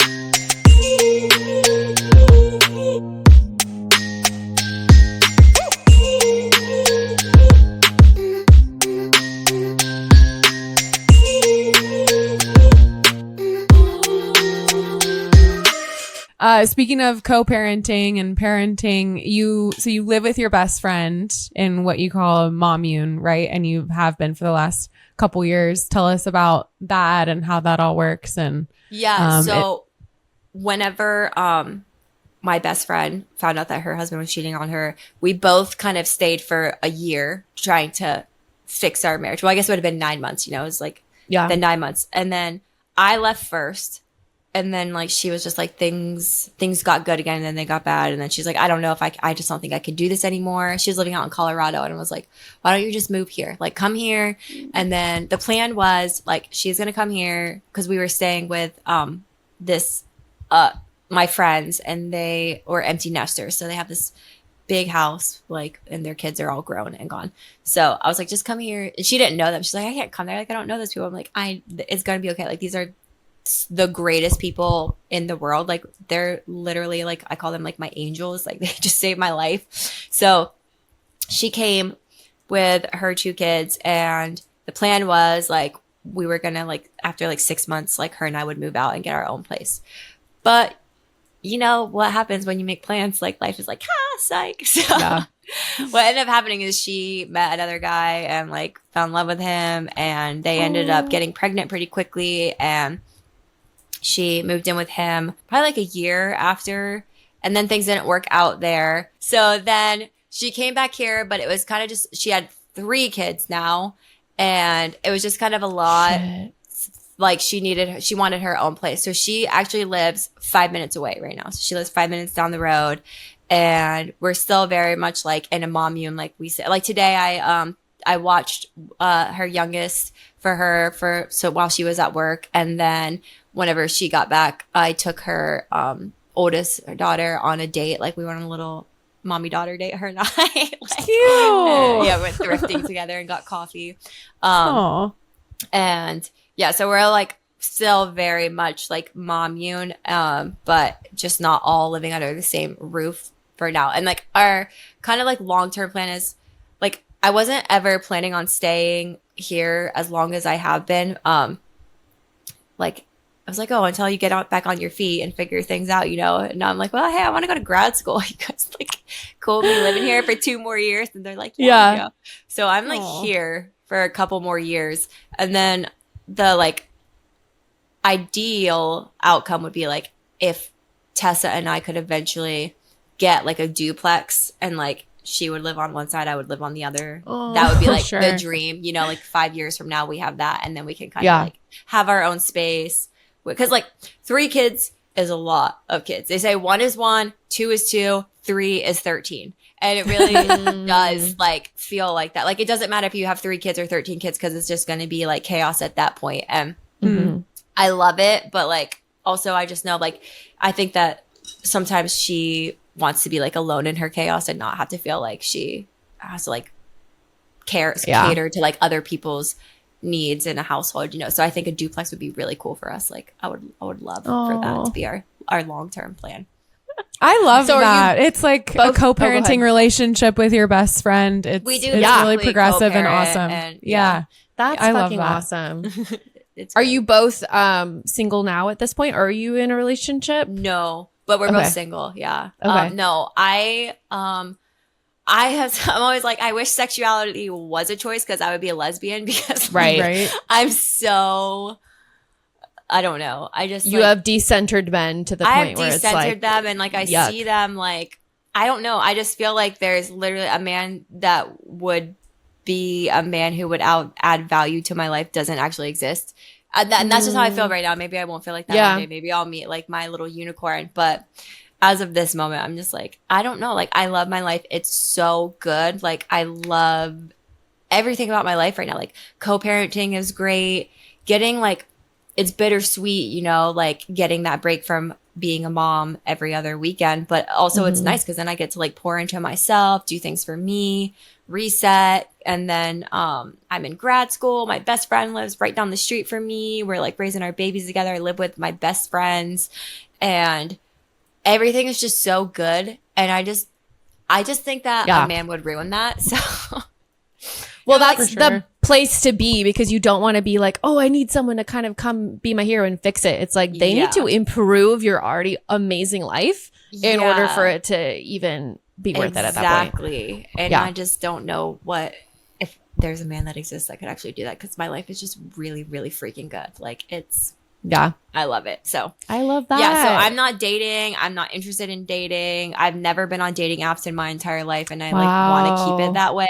I'm just like, you know, if the stars all align and the perfect man like falls from the sky in front of me, like, then it will happen. And otherwise I'm just like not worried about it, because I'm just really fulfilled in my life. And I don't know. I just feel like that's great. Now, I think that Tessa doesn't really quite feel that way, and she would be interested in dating eventually, but not right now. Like, we're just momming right now, and it's a fun. We're momming, and then we're single momming. I love that. We're so conditioned from like the second we're born as girls to just think like we need Prince Charming to come and save us, and like and we live in a patriarchy, and it's just like deconstructing the patriarchy has been one of the most like eye-opening, crazy experiences of my life. And it's like, it's kind of sad, because it's like you just learn like, oh, everything is actually like really freaking terrible. But then it's also great because it's like, oh, now I don't ever have to let a terrible man like have power over me ever again. And I'm so smart now that like that would never happen. And the only kind of man who would ever get into my world would be like one who's deconstructed the patriarchy and like understands how to be an actual man and like improve a woman's life and not make her miserable. Hell yes. Absolutely. I love that for you. Yeah. Wow, what a crazy story. If that needs to be a freaking movie. I know. I thought about like maybe writing a book one day. Yeah. So do you what are your like weekly podcast episodes, or if they're weekly or not, but like kind of what is the format of that, and why did you start that podcast? We started the podcast in the beginning to kind of just like talk about like what we had gone through, and talk about going through betrayal and going through divorce and healing from that and growing through all of it instead of just we were all doing the same thing. Yeah. Crazy. Yeah. And so like in the first season, most of the episodes are on like getting divorced, getting cheated on, like how to heal from all of that. We talk a lot about like how to find happiness as a single mom and like embrace that instead of like being sad about it forever, and like sharing custody of your kid, because there's like different levels of different degrees of being a single mom. But if you're like a single mom that shares custody, it's like a lot of grief and like a lot of sadness, like missing out on a percent of your child's life, especially when you didn't necessarily choose that path. You know, like that was never, obviously, like nobody has a kid thinking with a person thinking, you know, like, oh, one day I'm going to be a single mom and have to miss out on 40% of my child's life. Yeah. So talk a lot about that. And then like this season, as it's just me, I've been having guests come on, kind of sharing their stories, like going through betrayal or growing through things in life, and talking a lot about like just regulating your nervous system and different like healing modalities, and just grow. I specifically named it like let's grow through it, so that it could also grow, so I can just constantly be talking about whatever it is that I'm growing through in life at that moment. So smart. I love that. Well, Rachel has a really crazy story with uncovering a lot of her exes. Serial cheating, narcissist behavior. So if you're ever looking for another guest, we should do this. For sure. I'm super down. Yes. 10 years, 2 engagements. shit ton of infidelities. So, yeah. Okay. yeah, we can definitely do that. That'd be fun. That'd be great. Yeah. Okay. I'd love to. Yeah. What Okay, Meg. an amazing, incredible story. Yeah. I'm terrible, but also yeah, no, but yeah, all terribly tragic, but we love amazing, terrible. It's so true, but also like I genuinely feel that way. Like it's the weirdest thing. Like obviously, like never when you're in it, you don't feel like that. But now, like that I'm out of it, and I always like people say like, you know, time heals all things. Like that's not true. Time does not heal all things, but like doing the work does. Oof. And like dedicating yourself to like healing, and then like also just like reframing. And like I genuinely believe that like everything always happens for me, not to me. And like at minimum it's, and like I always say like everything in life is either a blessing or a lesson.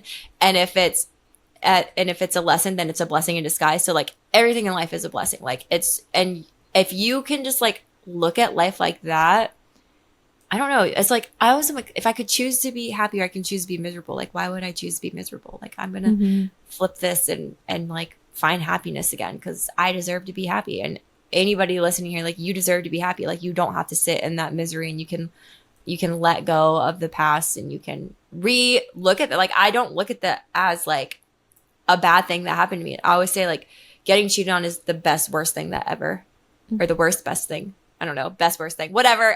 It's like one of the best things that ever happened to me. Like it sucked when it was happening, but in hindsight, I'm like, it was what started the trajectory for me to do like this deep level of healing and growth that I have gone through. And I'm like completely different person than what I was 4 years ago. And like, I love who I am, and I would never want to go back to that unhealed version, like super traumatized, unhealed version of myself. And like, I would also never be attracted to the man that I was married to. And like, so it like saved me from being married to that man for the rest of my life. Cause I would have been with him for the rest of my life, and like never had this opportunity to like become who I am today. What such an inspiring perspective. Yeah. Mm-hmm. Yeah. Jinx. I mean, it's true. The shit we go through, and like, if you grow through it, and I love what you said about like time doesn't heal all wounds, because we do say that all the time, because sometimes you might forget a little bit or cope in an unhealthy way, but that doesn't mean you've done the work to process it. Like some and people grow and will be bitter and miserable and stay in victim mentality for the rest of their life. You know, like I got cheated on, and then you're just in victim mentality for the rest of your life. And like the trolls on the internet would love to say that I'm in victim mentality. But I'm like, but you guys don't understand because you're stupid. But like, I'm not still living in this. I'm just sharing this message so that it can reach other people who are stuck there right now. Exactly. Too. It's so annoying. Out of it, yeah. Well, also with social media, and we know your story because of that viral reel that you probably posted several years after the initial thing happened. That doesn't mean that you're still like living and dwelling on it. It's just fucking. I'm trying to get in front of other people that I can help with this now. I know. That's what social media marketing is. They're misogynist. We like, get they you. Just really hate women being happy. True, especially single divorced women. That is like the worst thing on the planet. We must take them down. You can't be happy. You have to be miserable for the rest of your life. How dare you? You can see the misery behind her eyes. It's like, no, I'm actually, she's dead inside. I love they always say like, oh, she's got a nose ring. We know why that marriage didn't work out. I'm like, what? Oh my! I'm like, I'm gonna know what they say. Like, I'm gonna get my nose pierced like on every side if it keeps me like you away. You literally the harlots with the nose rings. Yeah. I am one myself. I get comments about my nose ring all the time. It's so interesting. Funny. Like, man, those misogynistic trolley men, they really hate nose rings. So get your nose pierced, the whole like kind of trad wife clean aesthetic that is like kind of taken a lot of social media by storm. Of, I don't know, traditional whatever. It's a whole nother topic. Unsubscribe. No, literally. Rach, did you have any other like kind of wrap up question? We typically like to just ask at the end, like, what advice would you give to somebody in a similar situation as you, who maybe like is, concerned their husband's having an affair, or is maybe afraid to leave because being a single mom sounds scary, anything like that. Just any final words of advice to somebody who might be in a similar spot. Okay, what I'll say about the single mom thing is that you're probably already a single mom. You're just a married single mom, and you don't know that right now because your husband is providing for you, and so you're like giving him way more credit than he deserves. Whenever I left, my life got easier. Like, because then he actually had to parent 40% of the time because we were sharing custody. And even I think like if he dipped out and never wanted to see our child again, like it would still be easier because I wouldn't have to be taking care of a grown man, like a child, and catering to him and like pouring my energy into a marriage. Like it would just be focused on being a mom. And it's really great when that's just like your main focus. And if you think that your husband is cheating on you, I would say talk to people. Talk to your friends about it. Talk to people, because that's like one of the biggest abuse tactics is isolation and like keeping you from talking to friends and family about this. And then that's how they keep you stuck there longer, because they're going to be like confusing you, and people will be able to see like red flags and be like, no, that's not right. No, that's not normal. That behavior is not okay. Something is going on. Like, and also just listen to my podcast, Let's Grow Through It. Find like people online who have gone through something like what you feel like is relatable to you. And it really, like when that year period where I thought I was getting cheated on, like finding women online who